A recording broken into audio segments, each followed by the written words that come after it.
Avui, a Rutejant, et proposem una ruta fantàstica per Catalunya. Benvingudes! Comencem a l'aparcament de Llop. És possible que calgui abonar algun import. Ara, girem a l'esquerra i continuem per la pista asfaltada durant 500 metres. Ara girem a l'esquerra pel sender pedregós fins a arribar, pocs metres després, a la mina Ialla. La mina té pocs metres i està abandonada. Pugem fermament pel sender durant 400 metres i hem de girar a l'esquerra. Gaudim del bosc i a uns centenars de metres de pujada contínua, travessem el torrent de les Artigues, amb precaució si porta força aigua. Trobem el torrent de la Calç. A continuació, ens apropem al pont sobre el riu Freser. Tombarem a l'esquerra. Uns metres després travessarem un torrent. Després de 500 metres girem a la dreta i poc després trobem el magnífic salt del riu.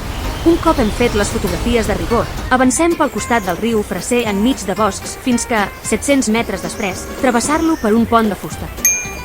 I pràcticament hem arribat a l'aparcament. La ruta, amb un IBP de 36 amb la distància i desnivell indicats, i si tens una forma física mitjana, en algun punt costarà una mica. Comenta'ns el que t'ha semblat, això ens ajuda a millorar. I si t'ha agradat, fes clic a m'agrada.